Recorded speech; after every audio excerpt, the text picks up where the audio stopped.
Hey, what's going on, Fanout Crew? Colby and Brian are back after a fairly long hiatus. We've had some construction going on at each one of our houses, and it's just been kind of crazy dealing with all that. We did see that the Thor Love and Thunder trailer came out yesterday, and we're not going to do a true reaction because we already we couldn't wait. We already watched it. But we want to kind of do a little deep dive on it and just kind of talk about the trailer or the teaser and what our thoughts were on it. So, Brian, right off the bat, man, what was your initial just sort of general thoughts on this teaser?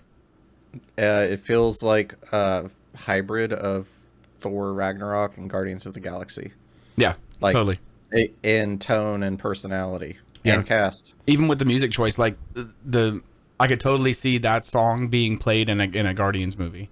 You know, Yeah. as Guardians of the Galaxy. So this is like Guardians 2.5 or Yeah. something. And also Thor 4 somehow.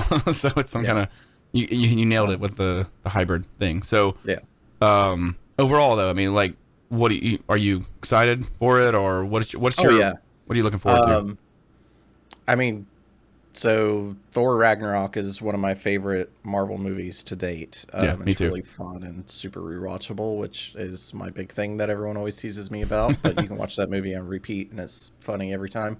Is it Guardians is the same thing. Like Guardians is the best Marvel movie, for me at least, and it's the most rewatchable Marvel movie for me.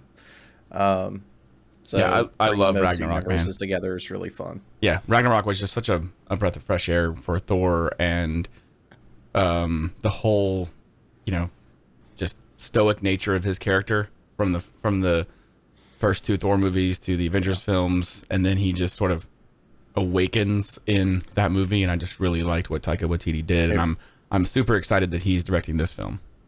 Me too. He really electrified the series. Yeah, good one. Any misgivings from this trailer? The fact that we don't see Gore the God Butcher, or any real true story elements. I mean, this is a teaser, so for me, I like that we didn't get any of that. yeah, agreed. For me, this is exactly what a teaser is supposed to do, is to just tell people it's coming out. Dude, it's coming out in like 2.5 months. I mean, like, Yeah. we're not having to wait very long for this one, as far as Well, from the time the teaser came out. think back to trailers that try to tell you something about the plot, and you get something like Iron Man 3, where Right. the trailer completely misdirects your expectations and sets it up for failure. Like, even if that trailer didn't exist, the movie would have sucked. But Right. my expectations were so high off of that trailer, and then the movie was terrible. So I prefer a teaser that just shows me, like, these are the people that are here. Here's a, like, couple of scenes to just to set the tone of what the movie's going to be like. I don't want to know anything about the story. Yeah, agreed. And It's really honestly, it's really more of an announcement, like, hey, this movie's happening. Here's when it's coming Yeah. out. You know. yeah, and you don't need to tell me the story to get me excited Yeah. at all. The only letdown on it for me was Natalie Portman. I still feel like, and you and I have talked about this at length, like, I love her in most of her movies. Like, she's pretty good. Black Swan is like a masterpiece. Where the Heart is really good, even though it's like not, it shouldn't be good, but it is.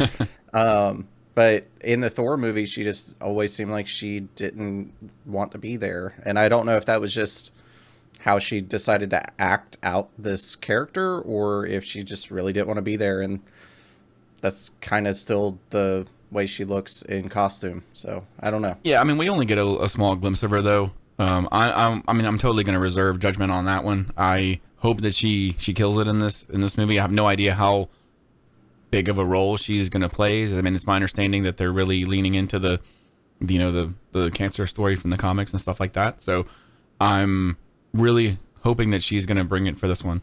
She looks like she's definitely been hitting the gym. I mean, she's got some, like, guns for days now. So one of my favorite parts of the trailer, honestly, is the very beginning, where it just shows Thor running, and you kind of see him, aging over the years and things, and he's trying to kind of figure out who he is. It looks like he's burying Stormbreaker, or is he planting Stormbreaker because it's actually a tree? Because, what do you think's going on there? Is he basically just giving up the mantle there, you think? I'm a little undecided on that. I do like the running. It reminds me of movies from the 90s. Yeah, totally. And I'm sure it was an attempt to call back to that era, similar to the music. Dude, But that song just hit. That song hit perfectly, dude. yeah, For me. yeah. But I'm assuming that he's decided to prioritize his life and figure out who he is, because I think that this entire time he keeps getting told you're Thor, God of Thunder, and like he's been getting told that's who he is Right. versus really figuring out who he is. So I think this is going to be like it sounds terrible. It's going to be kind of a 90s coming of age film. Yeah, like almost, an Odyssey type of thing for him. That he's older. Yeah. Yeah, totally. Did you notice that the next shot, like when he's sitting on that cliff, and then I could be totally reading a lot into this, but the last thing Loki ever said to Thor was, you know, the sun will shine on us again one day, brother, something to that effect. And then he's sitting on that cliff with that tree looking out at the sun, and he starts to get emotional and stuff. Like, I could be totally reading into that, but I think he's remembering Loki there, which I'm not suggesting Loki's going to be in this at all, but I thought that was kind of cool. And the song choice is just perfect. Like you said, this looks like it's going to be a total like amalgamation of a Thor film and a Guardians film. I mean, they appear in the trailer quite a bit, they being the Guardians. I really dug the workout montage where he's shaking the chains. Did you pause it and zoom in on his hat? Yeah, it's the strongest Avenger. It's so good. Yeah. And it looks to me like this could be, again, I could be reading way too much into this, but do you remember the movie Adventures in Babysitting? Yeah. When Vincent D'Onofrio, who is Kingpin, is Thor, I'm totally like reminded of that scene with this. His whole look here just kind of reminds me of that iteration of Thor. But it's just kind of funny. He's moving these chains like MMA fighters do with the ropes and stuff, and this huge, like, I don't even know what that creature is supposed to be. But I'm just really looking forward to this. The whole Guardians thing, I don't want them to be in the movie too much. Like, I want this to be a Thor movie, but I don't want them to be like in a glorified cameo either. I think they're probably going to be in maybe like the first third of the movie, while he's kind of going around with them. What do you think about that? Yeah, I agree. I think that they probably are showing like most of the key scenes with the Guardians in this trailer. Yeah. I do think that it's going to be basically them getting frustrated with him because he is weird. Is he though? And I think he's like trying to attach himself to them versus like really being himself. Well, plus he has this whole back and forth thing with Peter about how he's really the leader, and you know, Quill really is the leader, and it's like that's gonna get old quick for Star-Lord. You know what I mean? Like, because he knows he can't compete with Thor. I mean, you know, come on. Well, you'll also notice like he has Stormbreaker in that scene, right? That's got to be before he buries it or whatever he does. So, but it's kind of weird actually. Like, he's fit in that, so this is like post-training montage, but before he retires Stormbreaker. So or maybe he picks Stormbreaker back up. Like, yeah, it's true. Gets called back in a battle or something. Let's talk about that a little bit, because I could be completely off base here, and I don't care either way if this is true or not. But I think that there is definitely a reason why we've not seen very much of the footage from this, and I think it has a lot to do with Multiverse of Madness. There is a scene. There's a scene in this trailer. They're walking, I guess, in what appears to be Olympus. You know, you can see the statue of Zeus, who I can't wait to see Russell Crowe as Zeus, by the way. Who, by the way, is totally getting murdered in this movie by Gore, right? I mean, that's happening, right? I mean, I have to imagine that's what's going on. That's why he's maybe summoned there, because other gods are getting killed and Zeus is maybe reaching out to Thor for help. I think it's part of him trying to find a place to fit in, because I'm assuming that like at the 45-second mark when he's sailing on a ship and he kisses the girl with blue hair. Yeah. Okay. I'm assuming that she maybe is also some sort of goddess from another culture. So again, that kind of leans into what I'm thinking here. If you go to 102 and they're walking away from the camera, they're real small because it's showing you the whole wide shot. There's two characters that look like they both could be Thor, and I'm convinced there are two Thors in this movie. And I see what you're saying I at think 102. plus his armor has changed so much, and they show multiple versions of him, multiple looks for him in this movie, and I would not be surprised at all if one of them is like a multiversal version of Thor. Again, I could be completely off. Yeah, I think the like I just paused on 102. I think that the person in the red cape on the right looks a little bit smaller than the one on the left. I bet that's Natalie Portman. So I thought so too, but if you again, Natalie Portman is way shorter than Chris Hemsworth, and if you look, the person on the right is a couple steps back, so the height difference is going to be, I could be totally wrong, but like imagine who knows what she looks like though when she's got Mjolnir and the power of the True. God. Yeah. But what do you? I mean, wouldn't that be cool to see? Because we've already seen another iteration of Thor with like Party Thor in, what if? What if we get kind of a version of that in live action? I don't know. I think that would be really cool. I mean, I don't know if that's what they're gonna do, but because the whole bit he has with Star-Lord at the end where he's like just looking in the eyes of the people you love, and then Peter's looking at the Guardians, and then Thor kind of moves his head into view. Like that was hilarious, dude. I was cracking up for that. And then another really cool shot is when he appears to be on that some kind of boat or something, and it looks like Stormbreaker is he's using the Bifrost, I guess, or the power of Stormbreaker to propel the boat. I'm just all about this trailer, dude. I cannot wait to see this movie. Yeah, I'm rewatching again as we chat. It's such a well done teaser. Yeah.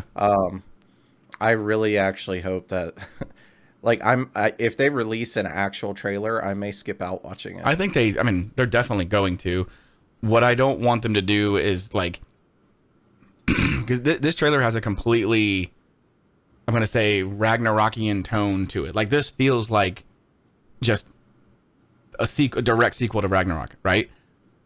But if you bring in gore and, Lady Thor and all that stuff into the next trailer, it feels like it might have a totally different tone.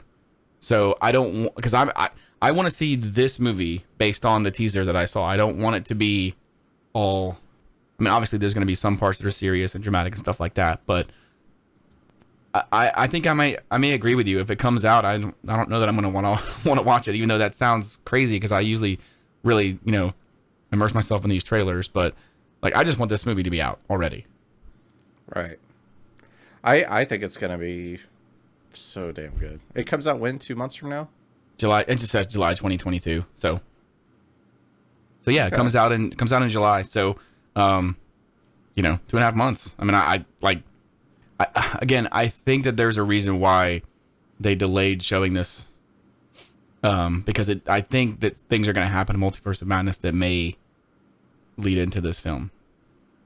That's just my belief. Plus, based on what they're doing in the Moon Knight series with the Egyptian gods, maybe they will have some type of significance in this film now that we're seeing like the Greek pantheon and we've already seen the Norse mythology and stuff like that. So this could get really interesting.